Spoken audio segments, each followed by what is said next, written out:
On est lundi, 8h44. Et aujourd'hui, c'est la review du quarter. Donc tous les trimestres, pour donner un peu de contexte, on donne des objectifs et à la fin du trimestre, on vérifie s'ils sont atteints ou non. S'ils sont pas atteints, on essaie d'en tirer des learnings. De pourquoi est-ce qu'on s'est trompé? Pourquoi est-ce qu'on n'a pas atteint tel ou tel objectif de façon à ne pas le répliquer pour les trimestres prochains. Et si on a réussi, pareil, essayer d'en tirer des learnings pour essayer de comprendre ce qui fait que ça a marché. Comment est-ce qu'on peut surperformer sur d'autres OKR qu'on définira dans le futur. Et ces OKR sont plutôt une vision micro qui rejoignent une vision macro qui est le prévisionnel et qui nous permettent du coup de vérifier tout au long de l'année si on va bien dans la tendance du prévisionnel qu'on avait défini. Et pour certains, ça peut même être mois le mois grâce à la roadmap qu'on définit. Il y a des milestones qui doivent être atteints. S'ils sont pas atteints à M+1, pourquoi? Est-ce qu'on peut rattraper le retard? Est-ce que c'est réaliste de conserver le prévisionnel comme on avait prévu de le faire? Ou les OKR du semestre? Et avant de faire ce point, on va faire le petit déj avec l'équipe.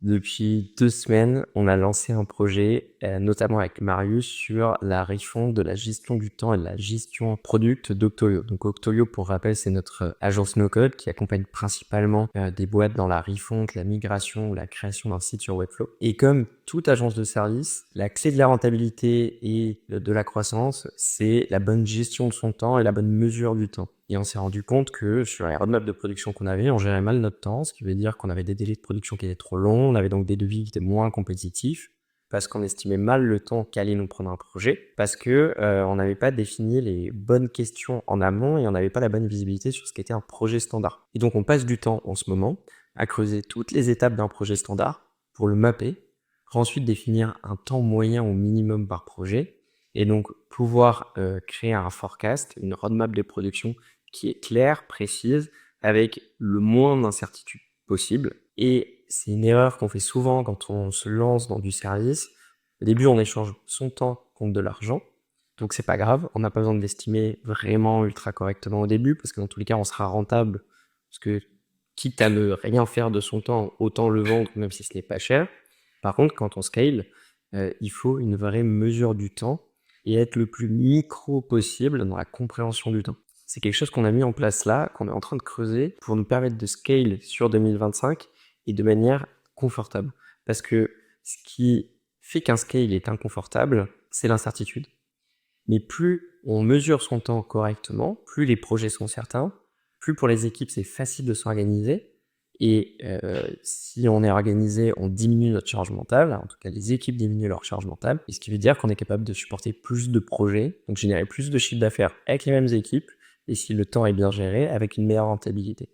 Donc c'est tout un sujet qu'on est en train d'aborder, et j'allais dire c'est même le sujet qu'on a abordé ce matin à la Quarterly d'Octolio, et qui va nous occuper sur Q4 pour cette filiale-là. C'est une meilleure gestion du temps. Comment est-ce qu'on fait pour créer une roadmap précise, en tout cas la plus précise possible, et après on passera à l'étape de comment est-ce qu'on améliore la qualité dans ce temps imparti. Et vous aurez un update dans les prochains épisodes de comment se passe le mapping des projets et comment se passe la gestion du temps chez Octolio.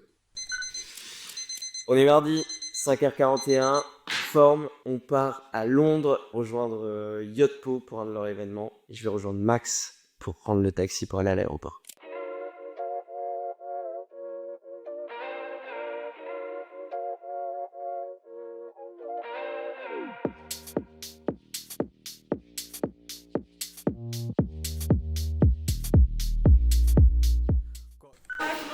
Bon, comme vous l'avez vu, on est arrivé à Londres, on part à notre événement avec Max, on va arriver un petit peu en retard.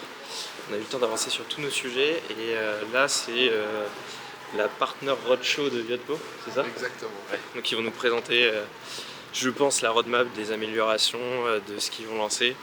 Et c'est un sujet qu'on suit de près parce que Yotpo a lancé une partie CRM, une concurrente de Klaviyo, qui commence à être utilisée par quelques e-commerçants en France. Donc c'est important pour nous de suivre et de voir ce qui va se passer dans les prochains mois. Jersey of a random team and the dodgy ring made my finger green. I tried buy the new Celine but my card declined and I need the jeans. Like what's sort of fuss about? Just come round here, we can talk it out. She said, boy, what are you talking about? Qu'est-ce que tu as pensé de cet événement, Max? En vrai, c'était cool de pouvoir voir les dernières nouveautés de Yotpo, de pouvoir discuter avec d'autres agences qui font d'autres business. Pour le coup, c'était vraiment très cool. On repart à l'hôtel, on a fini l'événement Yotpo avec Max. Et comme il le disait, c'était ultra intéressant de voir la roadmap product et de se rendre compte qu'une boîte peut être très très forte sur une verticale, puis développer un écosystème totalement dédié au e-commerce. Je vous ferai un débrief un peu plus tard de tout ce qui va être fait sur Yotpo. Mais si jamais tu as une boîte e-commerce, c'est vraiment une solution à suivre parce que je pense que c'est une des boîtes qui va cartonner dans le futur. Et on voit déjà aux US la place qu'ils prennent. Donc sur le marché français, c'est sûr et certain que ça va devenir de plus en plus important. Sur profit. Mais d'ailleurs, se concentrer sur une seule chose, c'est une vraie stratégie business.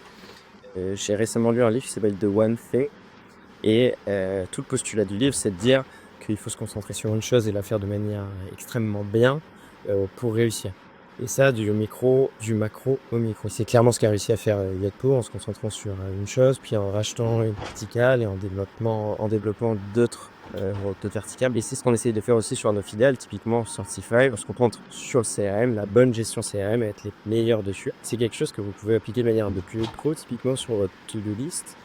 Qu'est-ce qui est la chose la plus importante à faire et que vous devez faire dans la journée ou dans la semaine. Et si vous redescendez toujours avec cette vision, en tout cas avec cette logique d'esprit, vous êtes sûr de faire des choses qui vont avoir un impact sur votre business. Normalement, 20%, en tout cas c'est la boîte Pareto, 20% des actions que vous menez vont générer 80% du business. Donc si vous avez du mal à développer votre boîte, que vous avez l'impression de faire plein de choses en simultané, plein de projets, peut-être qu'il est intéressant de redescendre au niveau et de se poser la question, est-ce que ce que je fais est vraiment la chose la plus importante pour une business ? Et si demain je devais ne faire qu'une seule chose, quelle est la chose que je ferais et qui serait le plus impactant pour mon business ? C'est vraiment une réflexion qu'on essaye d'avoir autant sur le filial que sur notre quotidien en tant que founder et CEO pour Bamba. Et qui peut vous être bénéfique si vous avez une boîte, peu importe qu'elle soit e-commerce ou autre chose, mais en tout cas une boîte et que vous avez l'impression d'avoir des paliers de croissance, des plafonds de croissance et que vous avez l'impression de faire trop de multitasking.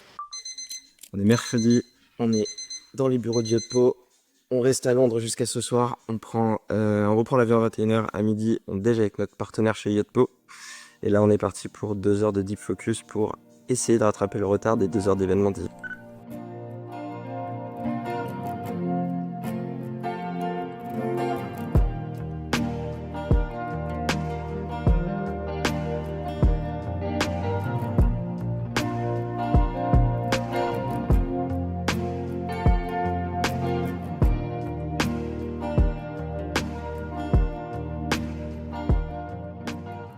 On est jeudi 14h28. On est rentré de Londres hier soir. J'ai pas filmé le retour. C'était 2 jours éreintants mais nécessaires. Aller-retour à Londres pour l'événement Yotpo, comme vous avez pu le voir. Pourquoi est-ce que on prend le temps d'aller sur ces événements ? Outre ce que je vous disais par rapport à la roadmap, c'est aussi le fait d'être présent pour des partenaires. Les partenaires, c'est des solutions dans lesquelles on croit, qu'on présente à d'autres clients ou à des prospects parce qu'on pense qu'elles peuvent résoudre un problème qu'ils rencontrent. Ça nous permet de nous placer comme une agence crédible et qui est à la pointe des dernières technologies ou en tout cas des dernières nouveautés sur le marché, notamment du e-commerce. Et à l'inverse, pour les partenaires, c'est important pour eux d'avoir des agences à recommander qui peuvent soit utiliser leurs solutions, soit répondre à une problématique d'un client. Et pareil, ça les positionne comme un acteur crédible sur le marché. Maintenant, retour au quotidien. Cet après-midi, on a 2 heures d'échange et de focus sur toute la partie roadmap Octolio. Comme je vous le disais, on est en train de bosser tous les process pour fluidifier la roadmap de production.